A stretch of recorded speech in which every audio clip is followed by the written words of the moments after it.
डायन की हकीकत। डायन किसे कहते हैं और डायन को किस तरह हमारे दादा उस्ताद ने हासिल किया, जो जिंदा इंसानों के कलेजे चबाया करती थी। ऐसे वाक़यात जो हकीकत पर मुबनी हैं और अंधेर नगरी के पहले एपिसोड में मैं शुरू करूंगा, वो सच्चे और हकीकत के वाक़यात जो हमारे दादा से शुरू हुए और हमारे उस्ताद मोहतरम और फिर हमारे मुर्शिद और फिर मुझ तक जो कुछ हुआ, आप जानेंगे इस सीरीज़ द डार्क वर्ल्ड में। बिस्मिल्लाहिर्रहमानिर्रहीम। अस्सलामु अलैकुम वरहमतुल्लाहि वबरकातुहू। द डार्क वर्ल्ड यानी एक अंधेर नगरी, यानी अनदेखी दुनिया के ऐसे राज जो अमलियात की दुनिया में बहुत मायने और पुरअसरार और अपने अंदर वो हकीकत को छुपाए हुए जो आज के दौर में नापैद होते जा रहे हैं। ऐसे उस्ताद भी आज के दौर में नहीं हैं और ऐसे वाक़यात अब सुनने को देखने को नहीं मिलते। और वो हकीकत की दुनिया कि जिन राजों से पर्दा उठाने के लिए मैं मौजूद हूँ कि मैं आपसे उन वाक़यात शेयर करूँगा कि जब मेरे वालिद मोहतरम, मेरे मुर्शिद, मेरे उस्ताद मोहतरम कि जब मैं इस रास्ते में सन 1998 में जब मैंने कदम रखा तो उस वक़्त मेरी उम्र 16 बरस थी और मेरे वालिद मोहतरम की उम्र उस वक़्त 38 बरस थी, यानी 38 साल। 38 साल यानी कि जवानी के पूरे उरूज के दिन। और हमारा इब्तिदाई वक्त कि उस वक़्त जब मेरे मुर्शिद अपने उरूज पर थे और जब मैं इस रास्ते पर आया तो मैंने अपने मुर्शिद से सिर्फ और सिर्फ इस अनदेखी दुनिया, द डार्क वर्ल्ड, यानी कि एक ऐसा रास्ता जो अमलियात की तरफ जाता हो, उसकी मैंने सबसे पहले अपने मुर्शिद से तलब की। क्यों? क्योंकि वो एक ऐसे उस्ताद थे, उस वक़्त थे कि जिन्होंने अपने 23 साल ज़िंदगी में बसर कर चुके थे और मज़ीद वो अमलियात की दुनिया से रूहानियत की दुनिया में कदम रख चुके थे और फिर रूहानियत की दुनिया से फिर आगे के मामलात में कदम रख चुके थे। कि वो वक्त वो था कि जब कुछ ही लोग, गिनती चुनती के लोग हुआ करते थे।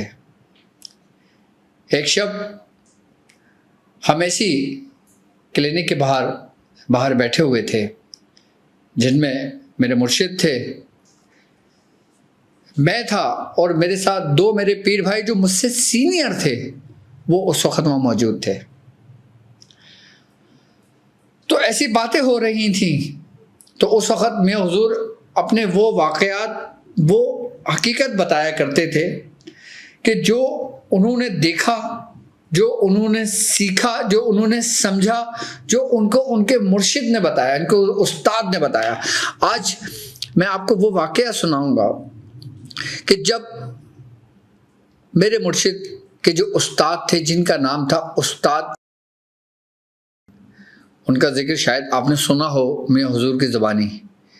मियाँ हुजूर के इब्तिदाई वक्त में कि जब मियाँ हुजूर की उम्र 15 बरस थी, ये वाक़या है सन 1974 और 75 के दरमियान का।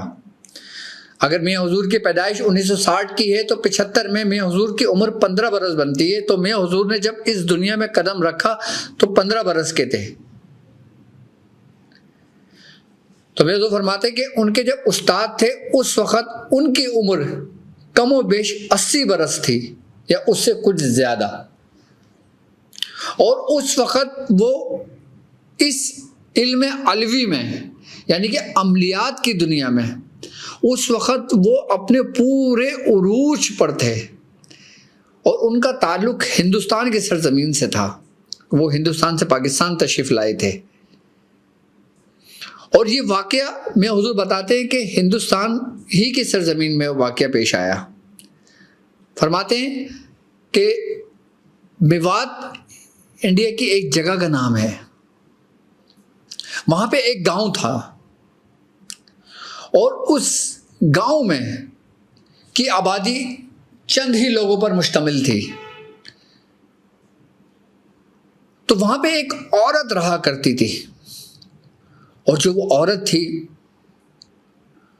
उसको शौक और जुनून हुआ जादू सीखने का। ये वाक़या कमोबेश अगर मैं आज की तारीख से लेता हूँ तो कम से कम 80 बरस पुराना वाक़या है। ये 80 से 90 साल पुराना वाक़या है ये जो वाक़या पेश आया, क्योंकि ये हमारे जो दादा उस्ताद ये उनकी जवानी का वाक़या है। जब उन्होंने ये काम कर रहे थे, जब उन्होंने काम ही करना सीख लिया था, तो उस गांव के अंदर एक औरत थी, वो जादू किया करती थी, और ऐसा जादू करती थी कि उसका ये हाल था कि वो जिसके बारे में सोचती थी, यानी कि कोई अगर उससे कोई काम करवाने आता था तो वो खाली उसके बारे में सोचती थी और उसका काम हो जाता था। यानी कि उसके पास काली शक्तियाँ इतनी थी। उसका ताल्लुक एक सिफलीगर से था, क्योंकि वो काली दुनिया के काले राज से वाकिफ थी। वो उन शैतानों को पूछती थी कि जो शैतान उनके माविन और मददगार हुआ करते थे। उसका यहाँ तक आलम था कि मुझे कहना नहीं चाहिए, लेकिन मैं अपने उस्ताद के अल्फाज बता रहा हूँ कि उस औरत का ये मामूल था कि वो इतनी गुस्ताखियाँ करती थी कि वो हमारी जो मुतबर्रिक जो तबरुकात हमारे होते हैं ना, जिसको हम बड़े अदब करते हैं, जैसे कुरान की कुछ आयतें हो गई, कुरान की सूरतें हो गई और कुछ दुआएं हो गई, तो वो उसके साथ बहुत गलत किया करती थी कि जिससे उसको काली शक्तियाँ मिलती थी। वो मलाऊन हो गई थी, वो काफिर हो गई थी, लेकिन वो अपने शैतान के चक्कर में, अपनी ताकत के चक्कर में, अपने ताकत के जोम में वो उनको हासिल करने की जस्तजू में लग गई। वो शायद ये भूल बैठी थी कि मरना एक दिन है, और जब इंसान एक ऐसे रास्ते पे चल निकलता है जो कुफर का रास्ता हो, जो हराम का रास्ता हो, जो जादूगरों की नगरियों का रास्ता हो, कि जो शैतान के माविन बल्कि शैतान ही बन जाए, कि जब वो मरते हैं तो एक तो वो उनकी कुव्वतें कि जो उनके अपने शैतान थे, यानी कि उस औरत का अपना ही हमजाद, कि जब वो औरत मरी इस हाल में मरी कि उसके मरने तक 3 दिन तक किसी को खबर ना हुई। जब उसकी बदबू उठी उसके कमरे से तो मालूम हुआ कि वो औरत मरी है जो जादू करा करती थी। तो गोया उस गांव के जो लोग थे उन्होंने ये फैसला किया कि इसको इसके ऊपर ही यहीं दफन कर दिया जाए, ऐसी हालत में कि ये कुफ्र की हालत में मरी थी, कि ये जादू करती थी, क्योंकि पूरा गांव उसके बारे में जानता था कि जब वो मरी और कुफ्र की हालत में, जो कुरान की बेहुरमती किया करती थी, जो गुस्ताखी किया करती थी, और अपने मंतर और तंत्र से जो उसके जादू के अल्फाज थे, जो कुछ भी वो पढ़ा करती थी, जिन शयातीन को वो पुकारा करती थी, जिन देवी देवताओं को वो पुकारा करती थी, कि जब वो मरी तो तमाम के तमाम शयातीन की मदद से उसका हमजाद जाग उठा और जब हमजाद जाग उठा तो उसके वजूद के अंदर वो तहरीक पैदा हुई कि उसने अपना जिस्म को धार लिया। कि जब वो मरी 3 दिन बाद खबर हुई तो वहाँ के जो लोग थे, उस गांव का जो नवाब थे, उन्होंने ये फैसला किया कि इसको इसी हालत में दफन कर दिया जाए। इसकी जो कोठी थी वो उसको वहीं बंद कर दिया जाए। तो गोया उसको वहीं दफना दिया गया, वहीं सब कुछ कर दिया गया। तो जब 3 दिन गुजर गए, उसको दफन कर दिया, उसको कर दिया। तो उसके कुछ दिनों के बाद उस कोठी से आवाजें आती थीं, और उसके बाद रात को उस पहर कि जब रात अपनी पूरी उरूज पर होती है, उस वक़्त वहाँ से निकलने की सनसनाहट सी में सुनाई देती थी कि जैसे आप सुनते हैं ना कि छन छन छन छन की आवाज़ आया करती है। अक्सर आपने अमूमन सुना होगा। तो मेरे मुर्शिद बताते हैं कि उस वक्त ऐसी आवाज़ें शुरू में आवाज़ें सुनाई दी। उसके बाद गांव के अंदर ये होने लगा कि दस्तक दरवाजे पे दी जाती, और जब आधी रात हो जाती और जब दरवाजे पे दस्तक होती, तो जब अंदर से कोई शख्स पूछता कौन है और गेट खोलता, तो उसकी मौत वाक़ई हो जाती। यानी कि ये वही डायन थी जो पूरी शैतान बन चुकी थी, जिसने अपने वजूद को धार लिया था। उन शयातीन ने जो उसके अंदर दाखिल हो गए थे, वो खुद तो मर चुकी थी, उसकी रूह तो निकल चुकी थी, वो तो अजाब में मुब्तला थी, लेकिन वो शयातीन जो उसके ज़ाहिर उसके माविन और मददगार थे, उन्होंने इसको डायन बना दिया। फिर ये वाक़या यूं ही उस गांव में चलता रहा। मेरे मुर्शिद फरमाते हैं कि कम से कम 11 अमवात उस गांव में हो चुकी थी। हर शब जब आधी रात हो जाती, किसी न किसी घर पे दस्तक दी जाती, जब वो खोलता तो उसी वक्त वो गिर जाता और उसकी मौत वाक़ई हो जाती। जब लोगों ने देखा कि ये तीसरी चौथी मौत हो चुकी है, तो उसकी वजह क्या है, तो जब देखा तो मालूम ये हुआ कि घर में दस्तक होती है और एक औरत हाजिर होती है, एक औरत आती है, वो उसका कलेजा चीर देती है, जिससे वो उसकी मौत वाक़ई हो जाती है। बाकायदा तौर पे उसके जो सीने का जो हिस्सा है ना, ये हिस्सा ऐसा लगता है कि जैसे किसी जानवर ने खाया हो जब उसकी बॉडी मिलती थी।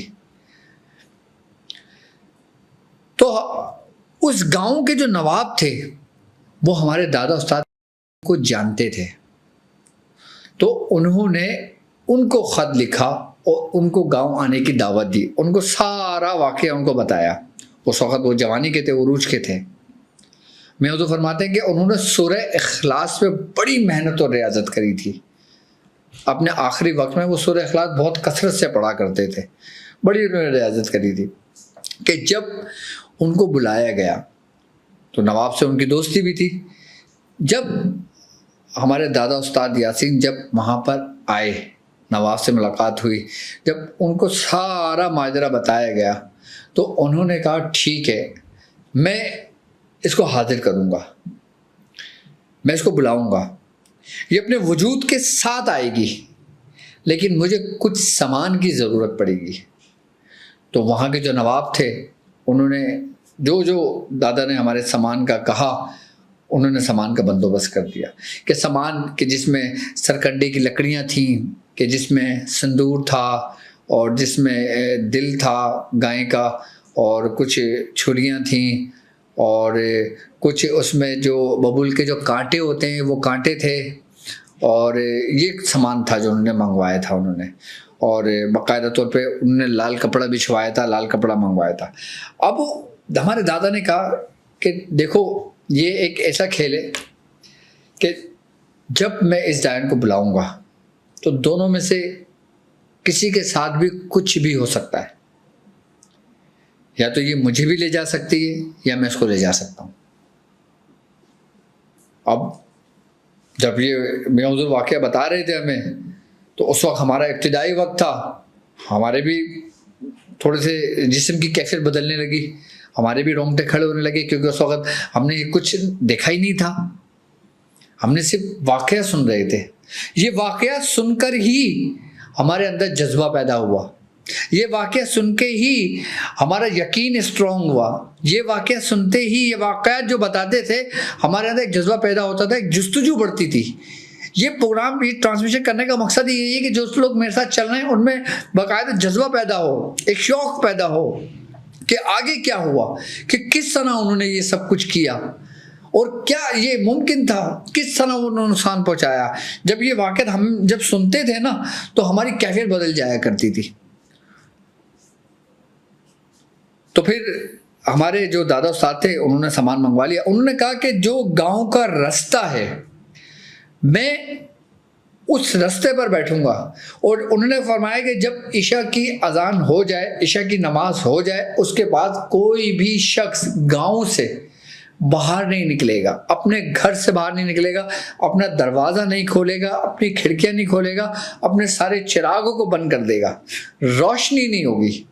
रोशनी सिर्फ वहीं होगी कि जहां पे मैं होऊंगा, कि जहां पे मैं उसको बुलाऊंगा। पूरे गांव के अंदर एक जरा सी भी चिंगार अगर जली, यानी कि एक रोशनी मध्यम हुई, एक रोशनी जली चिराग की, तो वो उसको नुकसान होने का अंदेशा है। दादा मैंने ये एहतियात बताई कि भाई ये एहतियात लाजमी होगी करना। फिर हुआ ये कि जब इशा की अजान हुई, सब नमाज पढ़ी और जो जो करते थे सब अपने मामला से फारिग हुए, सब ने चिराग बुझा दिया। अब वो रात क़यामत की रात थी कि उस रात में फैसला होना था, या गांव का, या उस्ताद का, या फिर उस डायन का। अब हुआ ये कि हमारे जो उस्ताद थे, हमारे दादा उस्ताद थे, उनका एक चेला था, वो उनके साथ साथ था, उनका ठेला उठाए फिरता था। तो जो गांव का रास्ता था, वहां से तकरीबन हर 10 कदम पे एक सरकंडा लगाया एक सरकंडा लगाया।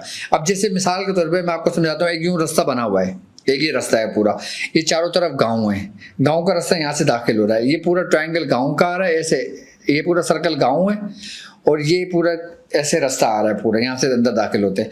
तो जो रास्ता दाखिल होते हैं, यहाँ पे हर 10 कदम पे एक से एक सरकंडा लगाते गए।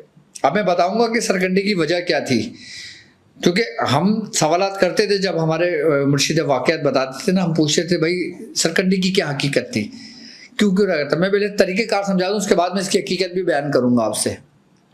हर 10 कदम पे एक सरकंडा, तकरीबन वो 4 से 4.5 फीट तक उसकी हाइट थी, तो वो ज़मीन पे गाड़ते थे, हर 10 कदम पे वो गाड़ दिया करते थे।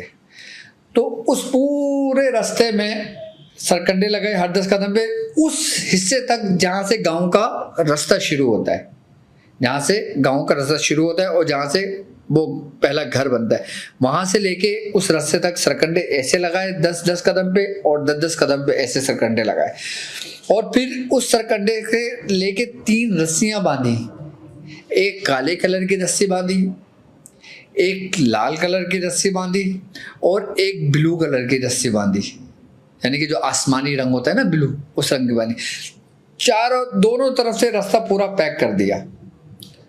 और दादा ने, हमारे दादा उस्ताद जो थे, उन्होंने एक लोटे के अंदर पानी भरा, और लोटे के अंदर पानी भरने के बाद हमारे मुर्शिद बताते कि उन्होंने उस पर कुछ पढ़ा और उस पर दम किया। दम करने के बाद उस लोटे को उठा के, जो जैसे ये टेबल है, ये पूरा गांव है, तो उस लोटे को उठा के उस लोटे को पानी गिराते गिराते गिराते, अब एक लोटा है ना, पानी तो ख़त्म हो जाना है, लेकिन वो कौन सी कुव्वत थी ऐसी, वो कौन सी ऐसी पढ़ाई थी, वो क्या ऐसे मामलात थे कि वो लोटे में जितना पानी था वो पूरा गांव का सर्कल घूम गया। बड़ी हैरत हुई थी हमें सुनकर ये, कि जब उन्होंने हमें बताया, उन्होंने पूरा लोटे का पानी, उन्होंने पूरा उसमें उसको पानी गिराया और उस जगह पर आ गए कि जिस जगह पे वो रास्ते का एंट्रेंस थी, जहाँ पे सरकंडा बंधा हुआ था। अब वहाँ पे उन्होंने जो छुरियाँ थी, लोहे की जो छुरियाँ थी, वो 3 हिस्सों में गाड़ी। एक वहाँ जहाँ से वो शुरू हुआ, एक सेंटर में, और एक जहाँ पे वो खुद बैठे वहाँ। 3 इस तरफ गाड़ी, 3 इस तरफ गाड़ी। और फिर उन्होंने वहाँ पे गड्ढा खोदा। गड्ढा तकरीबन हमारे पापा बताते हैं कि उन्होंने गड्ढा खोदा था तकरीबन 6 फीट का, और 6 फीट गहरा खड्डा था, और तकरीबन उसकी जो लंबाई थी वो भी तकरीबन उतनी ही थी। और उसके अंदर उन्होंने भूसा भरा हुआ था, उसके अंदर उन्होंने भूसा भर दिया था। उसके अंदर जो भूसा, जिसमें गाय भूसा खाती है ना, वो उन्होंने भूसा भर दिया था। और उसमें लकड़ियाँ डाल दी थी, छोटी छोटी लकड़ियाँ सब डाल दी थी, और उसमें ऐसा तेल डाल दिया था जिसमें आग लगानी थी। उन्होंने वो कर लिया था उस तरीके से, पूरा वो खड्डा खोद के उसके अंदर वो भर के लकड़ियाँ डाल दी थी और वो सब डाल दिया था। अब हाजिर कर रहे हैं डायन को, अभी ये सारे इंतजाम कर रहे हैं। अभी आई नहीं है डायन, अभी बुलाया नहीं है उसको, अभी सिर्फ उसका जो टाइम होता था ना, वो फिक्स रात को 12 बजे का टाइम होता था कि जब वो निकलती थी वहां से। तो इस टाइम ये सारा काम उन्होंने मुकम्मल कर लिया था अपना। अब वो गड्ढे के तकरीबन 6 फीट के फासले पे दादा बैठ गए, और उन्होंने लाल कलर का कपड़ा बिछाया, आप बैठ गए, आपने अपना काम शुरू किया। एहतियात बताई कि गांव में एक जर्रा बराबर भी रोशनी नहीं होनी चाहिए, जर्रा बराबर भी किसी घर के अंदर कोई चिराग की एक लौ भी ना हो।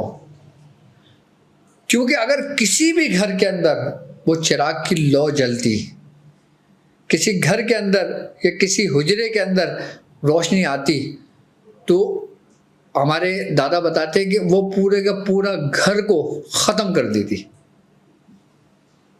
अब हुआ ये कि उन्होंने पढ़ाई शुरू करी, और जब पढ़ाई शुरू करी, जब उसके आने का टाइम हुआ, वक्त हुआ, तो उन्होंने उस घड़े के अंदर आग लगा दी।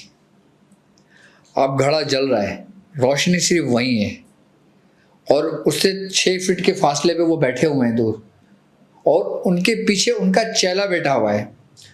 और उनके पीछे जो उनका चेला बैठा हुआ है, उन्होंने ये करा कि एक रस्सी पहले अपने बांधी और दूसरी रस्सी का सिरा अपने चेले पे बांध दिया, उसको अपने पीछे बिठाकर, ताकि उसको भी नुकसान ना पहुंचे।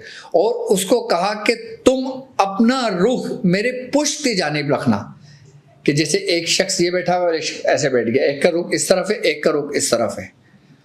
उसको कहा कि तुम्हें ये काम करना है और मैंने ये काम करना है। अब दोनों बैठे हुए फासले पर। अब काम शुरू हुआ, आग लगी, टाइम हुआ। जब वक्त हुआ तो ऐसा फील हुआ कि जैसे कोई तेज हवाएं चलने लगी, और इतनी तेज हवाएं चलने लगी कि ऐसा महसूस होता था कि जैसे ये सब कुछ उड़ाकर ले जाएगी। और उस हवा का प्रेशर इतना था कि उस हवा के प्रेशर से ऐसा लगता था कि जैसे गांव का हर दरवाजा, हर खिड़की टूट जाएगी। और मट्टी, कि जैसे कोई सहरा की मट्टी होती है ना, कि जब मट्टी उड़ने लगती है कि आंखों में कुछ नजर नहीं आता, तो फिर उस तरीके का फील होने लगा। खैर, जब ये पूरा अपने उरूज पर हो गया, कि हमारे मुर्शिद बताते हैं कि जब वो अपनी जगह पे बैठे हुए थे, और जो 6 फीट के फासले पे जो गड़ा था, मट्टी के धुआं ऐसा हो जाते जैसे कुछ नजर नहीं आता। जब इस किस्म का वो पूरा मंजर बन गया, उस वक्त एक औरत जाहिर हुई। इतनी खौफनाक हालत में वो औरत जाहिर हुई कि जिसके बाल ऐसे लटक रहे थे कि जैसे वो कोई सांप हो, और वो औरत पूरी बरहन हालत में थी कि जैसे उसके जिस्म पे कोई कीड़े चल रहे हों, और उसकी आंख कि जैसे अंगारा, कि जैसे आग के शौले, और चेहरा उसका बिल्कुल सिया, और सिया इस तरीके का कि जैसे किसी को अगर धुएं में अगर देखते हैं तो उसकी रंगत बदल जाती है। ये पूरा वाकया हमारे सामने है। कि वो आई और आके जब उसने घड़े के करीब आई तो वहीं रुक गई और उसने एक खौफनाक चीख निकाली, ऐसी खौफनाक चीख कि जिसको सुनकर इंसान का दिल बैठ जाए। उसके बाद हमारे दादा उस्ताद ने अपने पढ़ाई शुरू की और फिर उससे कलाम हुआ और फिर उसने बताया, किसने? उस डायन ने, कि वो इस गांव के एक एक फर्द को मार देगी।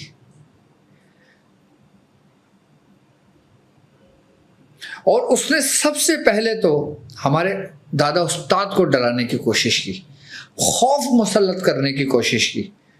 हमारे मुर्शिद बताते हैं कि हमारे दादा उस वक्त में वाक़या बताया करते थे, वो कहते थे कि जब इतना खौफ उसने तारी कर दिया था, इतना खौफ तारी कर दिया था, उसकी हैबतनाक शक्ल और उसका जिस्म की साख ऐसी थी कि उस हालत में उनके जिस्म से पसीना ऐसे बह रहा था कि जैसे पानी बह रहा होता है।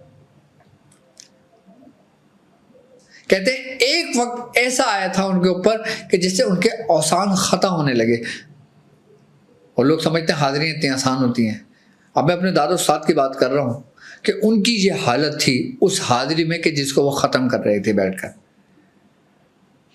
फिर उन्होंने अपने उससे कुछ सामान निकाला और जब पढ़ के उन्होंने उसके जिस्म के ऊपर मारा तो वो चीज़ उसके वजूद से आर पार हो गई और ऐसे कि जैसे इंसान किसी आग के अंगारे को उठा के जब फेंकता है ना तो बिखरते शोले कि चिंगारियां जगह जगह से बिखरती हुई नजर आती हैं। इस तरीके से उन्होंने कुछ निकाल के पढ़ के जब उसके ऊपर मारा तो वो आग के अंगारों की तरह उसके वजूद से जैसे निकल जाती हैं। अब जैसे एक चीज ना वजूद से टकराई गिर गई, नहीं, उसके वजूद से आर पार हो गई और वो दोनों जानों गिरी और उस घड़े के अंदर गिर गई। कौन? वो डायन। जब वो उस घड़े के अंदर गिर गई फिर दादा ने अपनी पढ़ाई मुकम्मल करके उसमें और मजीद लकड़ियां डाल के उस आग को बढ़ा दिया। फिर वो डायन उस घड़े से निकल नहीं सकी वहां से, फिर वो उस घड़े से। उसके बाद जब वो पूरे आग, वो ये माजरा हमारे मुर्शिद ने वाक़या पूरा बताया कि ये तकरीबन पूरी रात इस वाक़े में गुजर गई थी। जब वो गड़ा ठंडा हुआ तो फजर की अजान का वक्त हुआ कि जब ये मामला ठंडा हुआ तो फजर की अजान हुई। जैसी फजर की अजान हुई ऐसा हुआ कि जैसे एक ठंडी हवा चली, एक नूर, एक फीलिंग, कहते हैं ना खुशी का वो होना, एक तस्कीन होना, एक सुकून होना कि भाई जैसे नमाज पढ़ के इंसान को सुकून मिलता है, एक ऐसी ठंडी हवा चली है। फजर के अजान के कलमात पढ़े गए। उसके बाद फरमाते हैं कि गांव के हर शख्स ने वहां पर खड़े होकर अजान दी। उसके बाद उस घड़े को वहीं दफन कर दिया गया और 40 रोज तक उस घड़े पे बैठकर हमारे जो दादा थे ना, दादा साहब थे, उन्होंने उसके ऊपर पढ़ाई करी थी। और उसके बाद जब ये काम हो गया था उन्होंने ये हुक्म दिया था कि अब इस गांव को इस जगह से मुंतकिल कर दो, यानी कि अपनी ज़मीनों को पीछे की तरफ ले जाओ ताकि ये जगह अब आबाद नहीं हो सकती। आज भी हिंदुस्तान के उस मेवात जगह पे वो जगह मौजूद है। अब ना मालूम जगह होगी, अब तो हमें तो नहीं मालूम, लेकिन उसके असरात हमेशा रहते हैं। जब वो हमें ये वाक़यात बता रहे थे तो उसके कुछ ही दिनों बाद सूरज ग्रहण था। तो मैंने अपने पापा से कहा, मैं पापा पापा उनको कहता हूँ और उस वक़्त भी मैं कहता था, तो मैंने उनसे कहा, मैंने कहा अच्छा ये बताएं, ये तो हो गया, अब मुझे ये बताएं कि अब हम क्या करें। तो कहने लगे तुम कर लोगे। तो मैंने कहा हम तो नहीं कर सकते, लेकिन आप हैं तो हम कर लेंगे। कहने लगे अच्छा जब वक्त आएगा तब मैं तुम्हें बताऊंगा। उस वक्त हमारा इब्तिदाई वक्त था। उस वक्त हम हमारे साथ जो पीर भाई बैठे हुए थे ना, तो मजीद भाई थे और एक फिर वो थे ताया यासीन थे, और एक शेख साहब आते थे, वो बैठते थे, वो थे। तो कहने लगे जब वक्त आएगा ना मैं तुम्हें बताऊंगा, फिर तुम करना।